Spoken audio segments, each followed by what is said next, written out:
finances play a massive part in this, but let's say the peace-loving or the ones that follow Islam in the correct fashion, let's say in Saudi Arabia, they have billions. Why would they not use that to, instead of giving citizenship to a robot? Yeah, but still. And now there's a massive platform for us knowing Sophie has Saudi Arabian citizenship. Yeah. In Saudi Arabia, they have platforms. Their biggest channel in Saudi Arabia is called Al Arabiya.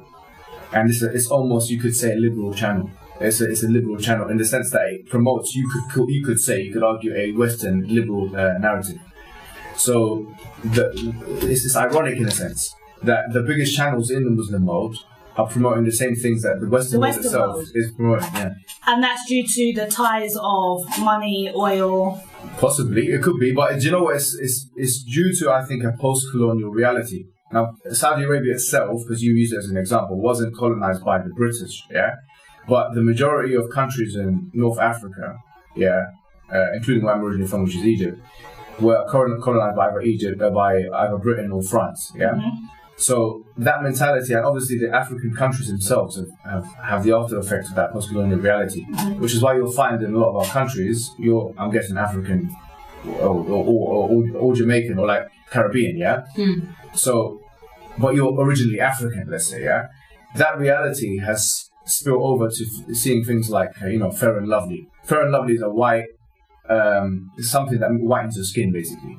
So it ranges now, the post-colonial reality ranges from finding beauty aesthetically as being more white to actually being in agreement with everything the white colonial, post-colonial master tells you that is true. And we don't know how much this has encroached us. This has encroached us so much that now every question you ask, I promise you, is going to have a Western colonial, post-colonial slant.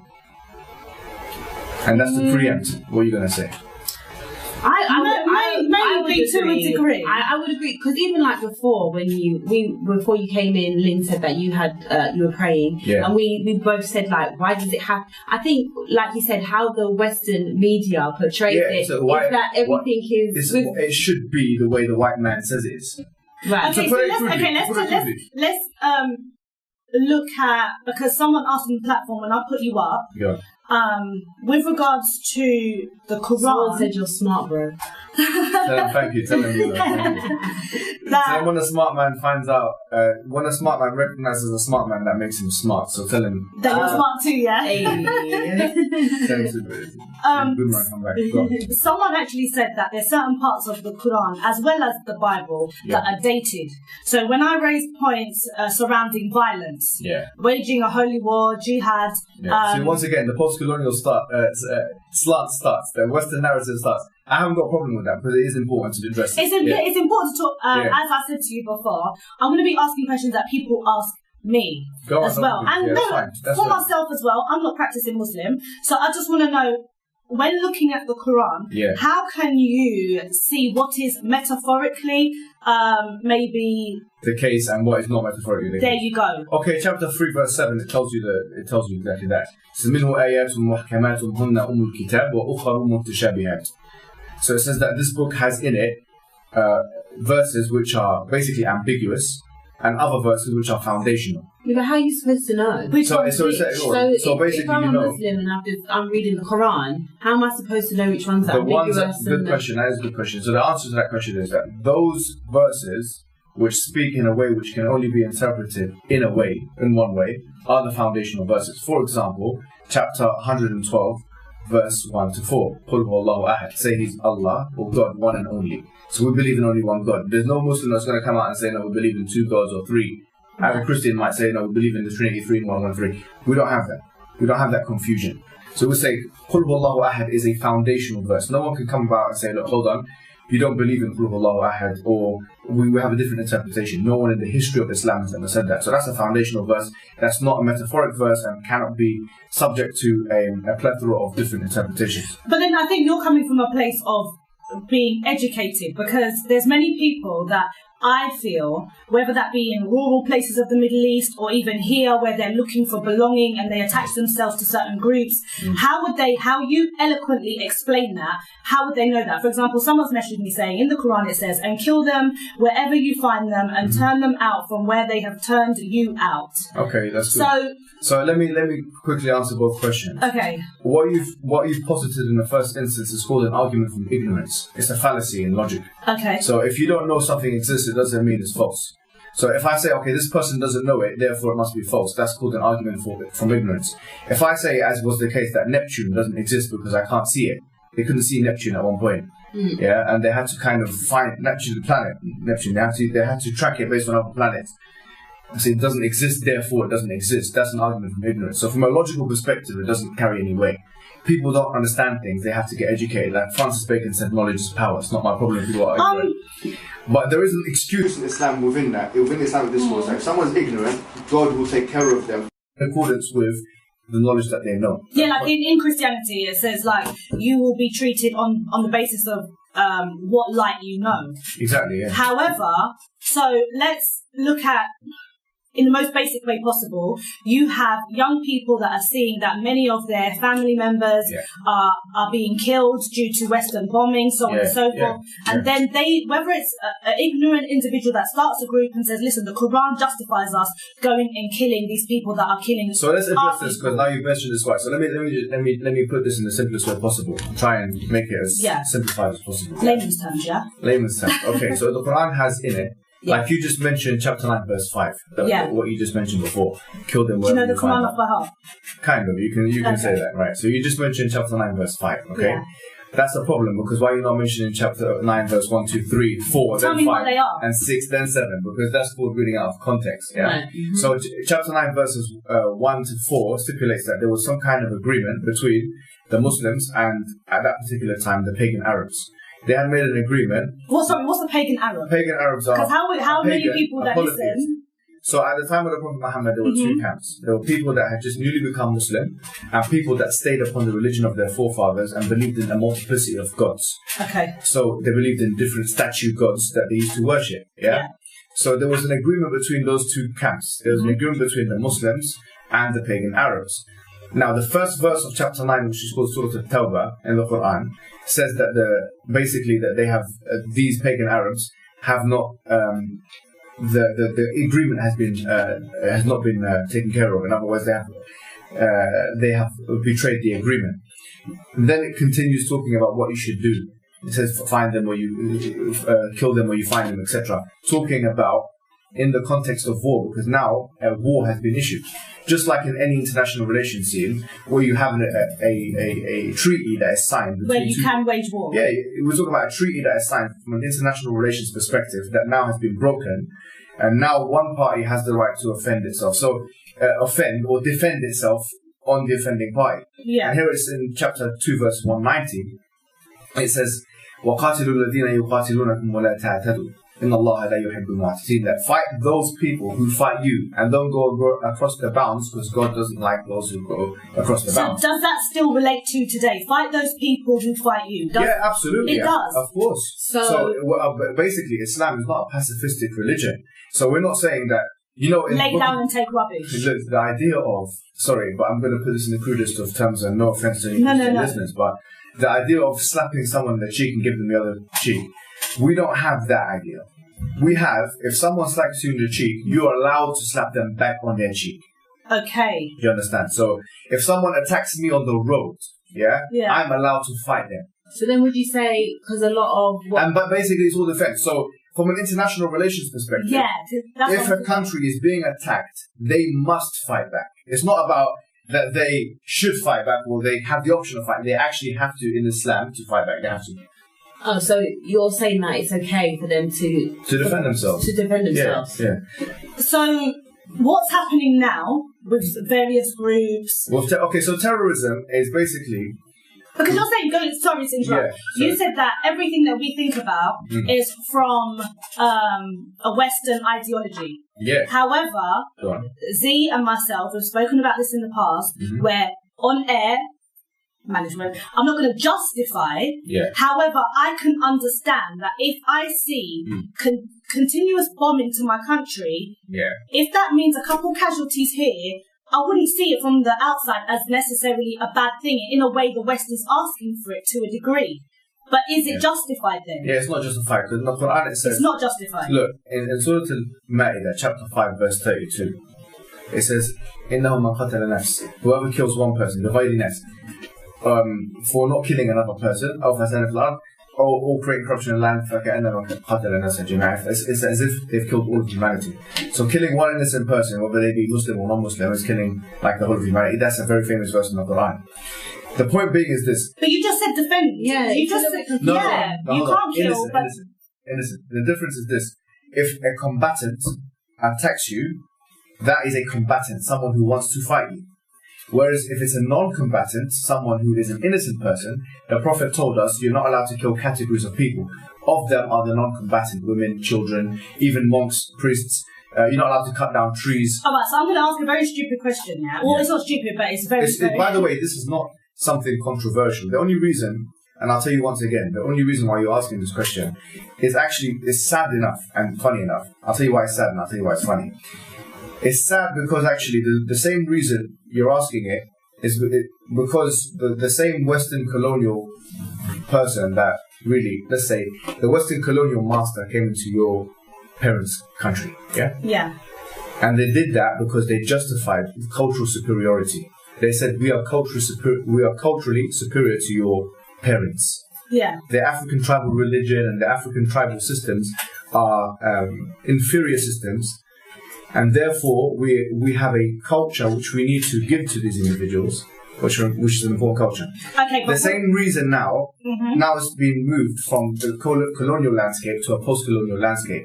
We still have the imperial hegemonic Western USA that is attempting now to go into the Middle East rather than, let's say, Africa as much for colonial economic reasons. So they've had to invent a narrative. This narrative is a narrative of what Samuel Huntington called a clash of civilizations. A civilizational clash between the Muslims and the Western Hemisphere. That narrative now, which has been invented, people are starting to believe in it because they're not critical thinkers. They're not thinking, okay, well, actually, what is special about this verse in the Quran? Because actually, if you look at the Old Testament, Book of Numbers 31:18, it says not only do you kill the enemy, but you take the young girls as slave girls in the Old Testament, right? Yeah. So in other words, prepubescents, you take them, you enslave them, you rape them. You can rape them. And Old Testament says that. Yeah, Old Testament says that. And most of the commentators have said that. Yeah. I have not come across one single commentary that has actually differed from that understanding, that literalistic understanding of the Old Testament. So why don't we talk about that verse? Because that verse is actually more dramatic than any verse in the Quran that you'll find. No, I've spoken about that. But then when we look at the Old Testament, oftentimes the death of Jesus does away with a lot of the old practices in the Old Testament. So the New Testament so Matthew, is what stands. so it says, Jesus says, I'm not come to do away with the prophet, I've come to affirm them. What does the word affirm mean? This is a discussion. But the thing is as follows. If Jesus Christ is God, because that is the Nicene Creed 325 understanding of Christianity. Yeah. He is the author of the Old Testament because the Father, the Son, and the Holy Spirit are all one. Therefore, those texts in Deuteronomy, like Deuteronomy chapter 21 verse 10, Numbers chapter 31 verse 18, and other verses which are very, very much, vicious, you could say. Very vicious. Why don't people talk about No. These are not only authored by Jesus Christ, but they're sanctioned by him himself because he is God. So if the argument is that this is the Old Testament, this is what about the New Testament? Yeah. Well, Jesus must have been the author of the Old Testament because he is God. Yeah, no, the Trinity. See how that There's works? a lot of Christians that even argue with regards to the Trinity. But going back to defending your country, you're saying that in terms of you can defend yourself if they're the combatant. But my thing is, how the Western world is set up in invading many countries, how would you then defend your country? Because you're not going to go to, if, Trump sits down with Theresa May or Macron. I'm talking about inhabitants of that land. So, for example, if there's... How do you defend Palestine or Syria? Right. If you live in those countries and people come into those countries trying to attack you and take your sovereignty away as an independent, autonomous human being, you'd do the same thing as the Kenyans did when the British came to invade. You'd fight back. And it wouldn't be called terrorism, it would be called fighting for your land. Exactly. Okay, so what's the issue? So my thing is, because we know now that technology is so advanced from when the Quran was written, then it's not as simple as soldiers running into your country and you having a punch-up with spears and swords and things of that nature. Saying, where does it say in the Quran you should blow yourself up? In fact, there's a hadith of the Prophet Muhammad. A hadith is a saying of the Prophet Muhammad. And whoever kills themselves, just generally speaking, suicide, they will continually do that in the hellfire to themselves. Okay, so why do these suicide bombers do that? Where are they getting it from? They must be getting it from somewhere. Some justification. Yeah. They get it from the Quran. How about that? They get it from the Quran. Let me tell you how. Yeah, please. Because this might sound like it sounds like a contradiction, but let me make it clear. They get it from the Quran because of those salespeople, which I call salespeople, who have marketed the Quran in a way which two groups of people have bought into. One of them are the Islamic haters, and the other one are the terrorists. The Islamic haters and the terrorists have the same understanding of the Quran.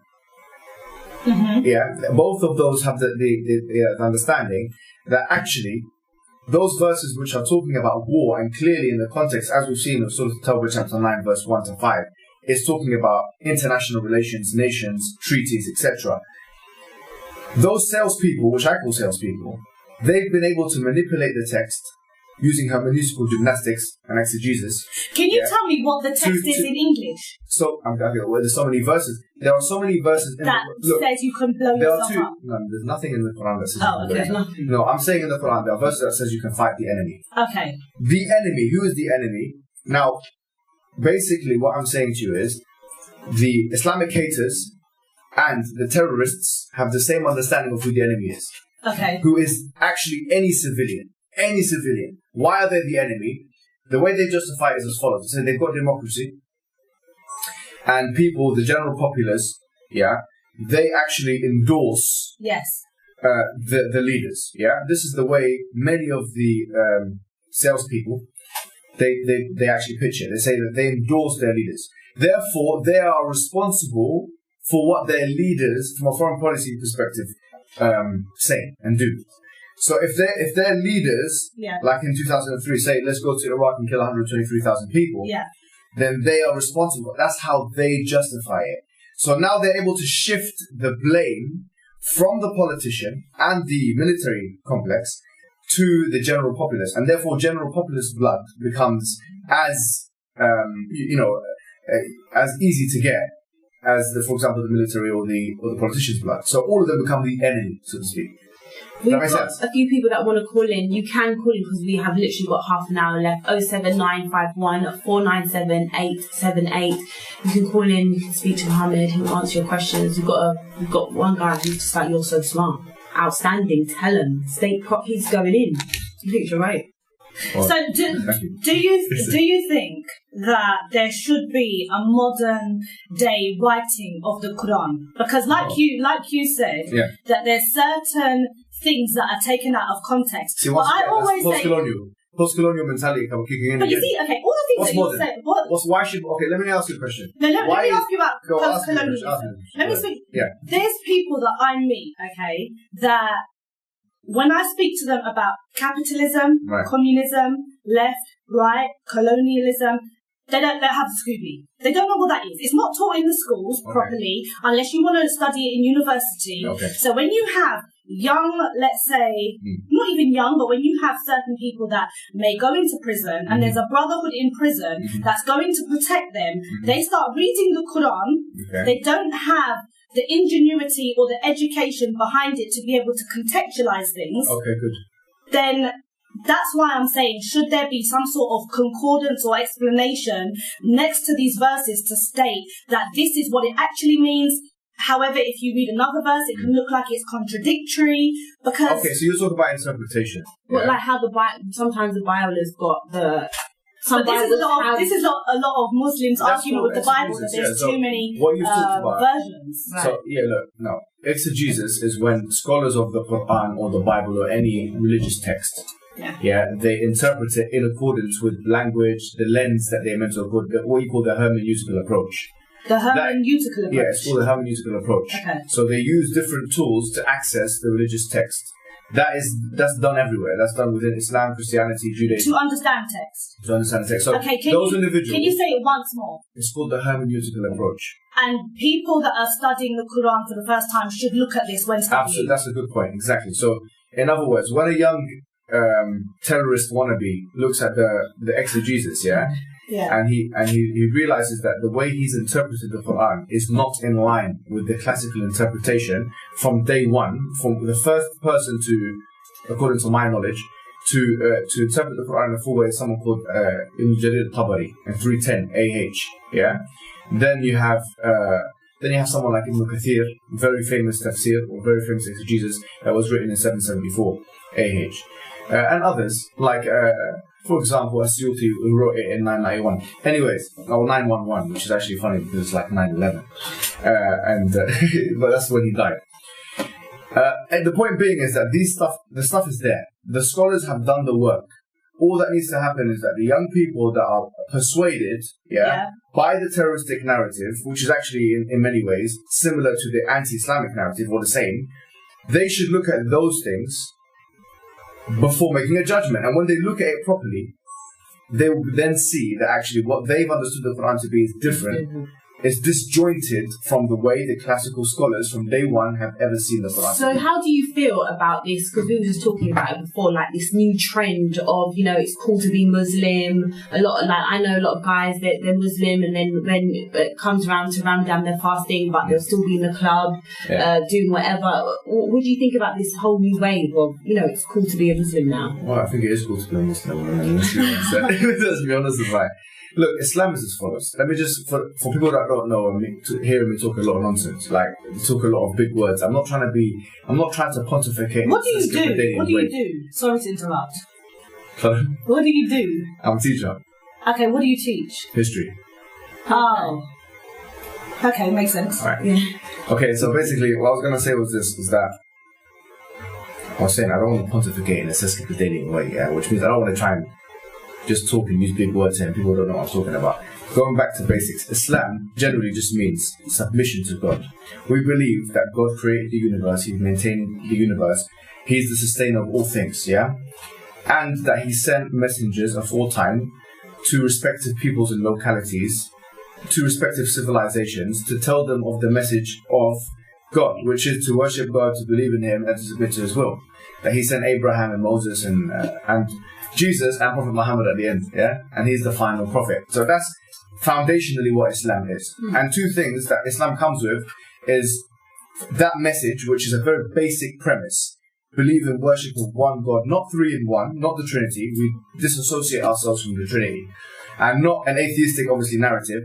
But here we're talking about just believing in one ultimate entity, creator, that has fashioned you, is sustaining you and maintaining you in this universe, this cosmos, where we are a significant aspect of that cosmos, and worship and submit to that all-knowing entity. That's basically the Islamic narrative.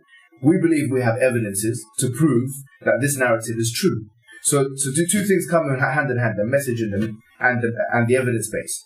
And all of the prophets that have come to their respective peoples, they have come with two things. They've come with the message of Islam, which is to submit to the Creator, and they've also come with an evidence base, which is a range of rational evidences given to human beings to prove that the message is true.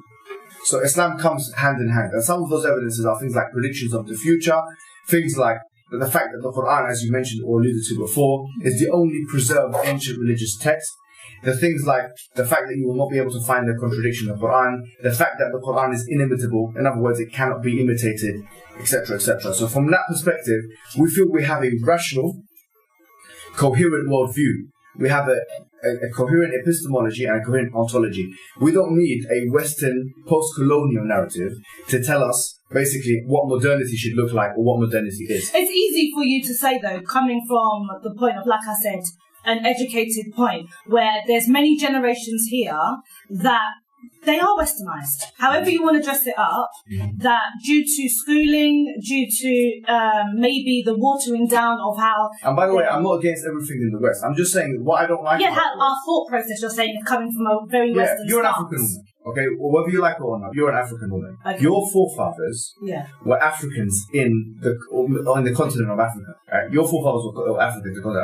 White men came to your country and took over parts of your land. Yeah, that's what happened. Now you might think those days are done. Those days are not done. Those days are continual until this very day. There is a post-colonial reality. The way you dress, the way you talk, everything about you screams, I have been infiltrated and colonized once again, just like my forefathers were. The only difference is that your forefathers... So shouldn't we teach our young people anti-colonialism? That's exactly what I'm saying. Your forefathers were colonized by men on ground with boots, whereas you guys are colonized, I'm sorry to say like this, but with ideas. Yeah, ideologically you're colonized. You can't think outside of this box of modernity, Western discourse. Where is the African tribalism that you used to believe in? Okay, you know, Islam is the only religion in Africa which is actually the choice of the West African. And I'm going to say that quick. Islam is the only religion in Africa which is the choice of the West African. If you look at but they used to, it wasn't religion with all of them. A lot of it was spiritualism, voodoo. Yeah, I agree. Practice. But I'm saying that Islam, if you look at the Mali Empire, the Songhai Empire, if you look at the Ghana Empire, all of these empires were Muslim empires and was the choice of the African. If we want to talk about what was the choice of the West African, non-colonized person, we're talking about Islam.